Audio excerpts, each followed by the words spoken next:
Moi, je vais avancer maintenant avec des questions qui pourraient être un peu dérangeantes, pas pour vous, parce qu'on vous sait un homme droit et logique, mais dérangeantes pour certaines personnes qui sont dans leur confort et dans leur passé glorieux, sans tenir compte de la réalité actuelle. Dans votre communiqué du groupe de Douala, moi, j'ai été surpris de voir les avis des uns et des autres, parce que vous l'avez sorti, donc c'est public. On peut donc en commenter. J'ai été surpris de l'attitude du parti historique du Cameroun. S'il y a deux partis historiques au Cameroun, donc il y a l'UPC et il y a le SDF. Mais l'UPC n'ayant pas été approché par le groupe de Douala, vous allez expliquer pourquoi. Je parle du SDF. Que le président du SDF dise que lui, il n'est pas là, il a déjà été investi, il ne sait pas ce qu'il va dire à ses militants, donc il va seul. Je me pose la question, quand je vois les communicants du SDF sur les plateaux télé, notamment il y a un avocat là, j'ai un peu un trou de mémoire, un avocat du SDF qui est assez présent sur les plateaux télé, qui s'est fustigé le pouvoir, qui s'est décrié les tares du pouvoir et puis les vices électoraux du pouvoir.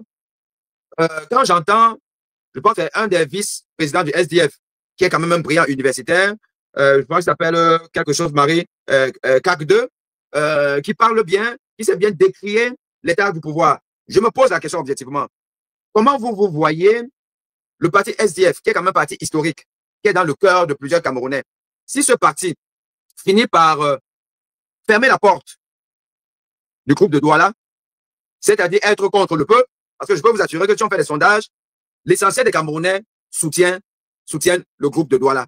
Si le SDF ne revient non pas sur la table de négociation, ne participe pas au jeu électoral, et on nous sert toujours ces images que nous voyons, comme dernièrement, on nous a dit qu'à l'ouest, il y a eu vol de militants, et ainsi de suite. Là. Ce spectacle nauséabond que les Camerounais n'aiment pas.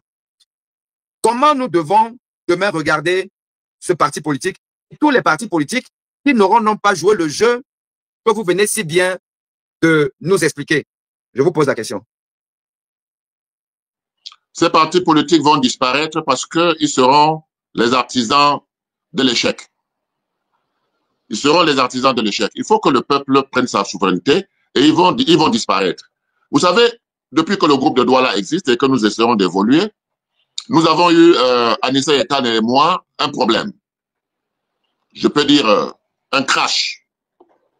Mais dans la journée d'aujourd'hui, je me suis rendu compte que ça faisait plaisir à certaines personnes. Et que nous étions dans une situation où les fake news commencent à sortir, où on dit Ekane Anisse a exclu Sambaka et Abba Oyono, etc., etc. Toutes choses qui sont des fake news. Alors, Ekane Anisse et moi, nous nous sommes parlé ce soir pour dire que nous nous rencontrons demain pour mettre à terre tous ces fake news qui circulent parce qu'on a peur de ce que le groupe de Douala propose, parce qu'on veut rester dans la division. Nous sommes là pour l'unité, pour l'union, et nous allons travailler pour cela parce que Anisse et Kane, Sambaka, nous ne sommes pas au-dessus du peuple. Nous pouvons contribuer au travail que le peuple nous demande, mais nous ne sommes pas au-dessus du peuple. Donc nous devons respecter un certain nombre de choses, taire nos égos et aller dans le sens que le peuple attend. Et nous avons des signaux forts qui montrent que le peuple est en train de nous suivre et veut absolument qu'on arrive à quelque chose de positif dans notre démarche. Cette démarche-là est une démarche salutaire qui est née des échecs des alliances. C'est pour cette raison que nous nous sommes dit qui nous intéresse aujourd'hui. Mais nous mettons face à leurs responsabilités les divers partis politiques et les divers candidats. Donc c'est cela.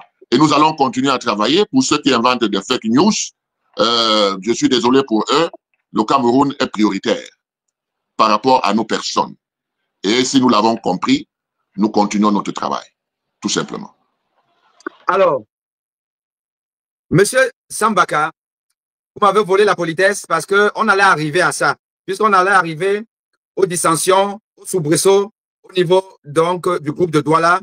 J'allais vous laisser dérouler. Mais c'est très bien d'avoir saisi en fait la perche par anticipation et de l'avoir fait. Je veux donc annoncer au peuple camerounais aux milliers, je peux pas avoir la prétention de parler de millions aujourd'hui, mais des milliers de followers, de web spectateurs, de la modeste petite chaîne qui monte ABTV, l'honneur que vous me faites, je veux vous annoncer que je le savais déjà parce que j'ai eu cette primeur cet après-midi. Je savais que vous allez écouter pour la première fois. Depuis que cette polémique a envahi le landerneau camerounais, les chaumières, je voulais vous dire que je savais que vous aurez la primeur d'apprendre aujourd'hui une nouvelle citoyenne, une nouvelle républicaine, une nouvelle salutaire, une nouvelle qui doit vous amener à comprendre que non, tout n'est pas foutu. Même quand tout est foutu, tout n'est pas encore foutu. Le Cameroun tangue, le bateau camerounais tangue, le Titanic camerounais est en train de couler. Mais il nous reste quelques espoirs.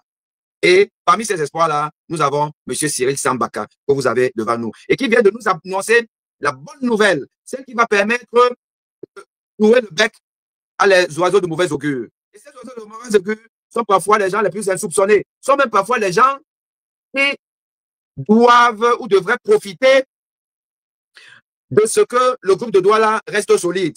Mais ils ont applaudi. Je profite donc de cette tribune pour dire tous les oiseaux de mauvais augure, et j'en ai vu, de toutes les couleurs, même au sein du MRC, ou des sympathisants du MRC, les partisans du MRC, qui devraient être parmi les bénéficiaires de cette solidité du groupe de Douala.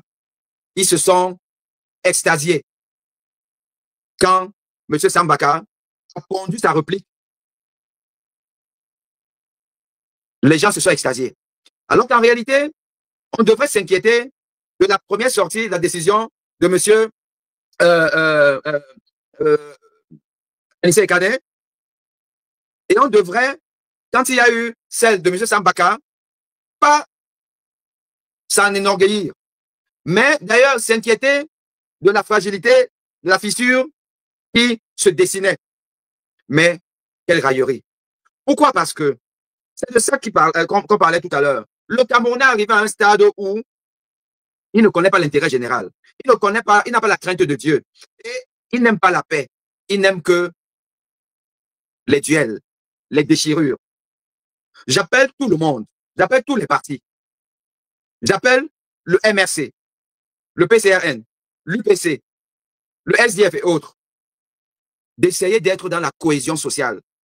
Parce que nous avons un seul adversaire, c'est le parti au pouvoir. C'est de ça qu'il s'agit. Pas parce qu'on n'aime pas le parti au pouvoir, mais simplement parce que 43 ans, aucun être humain ne doit vivre avec un seul régime qui dure plus de 4 décennies. Les enfants sont nés, sont morts, sans avoir connu un autre parti. C'est ça le problème.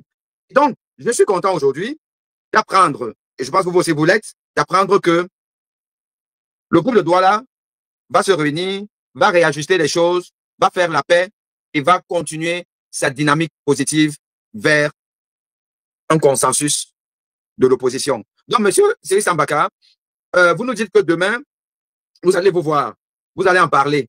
Je ne veux pas parler de la polémique Abba Oyono, on ne va pas en parler, mais j'estime que monsieur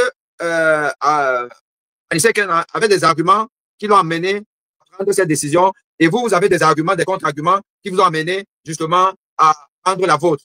Maintenant, homme intelligent, vous allez vous remettre ensemble pour pouvoir travailler en avant. Donc, quel est l'agenda aujourd'hui? Vous voyez demain, certainement.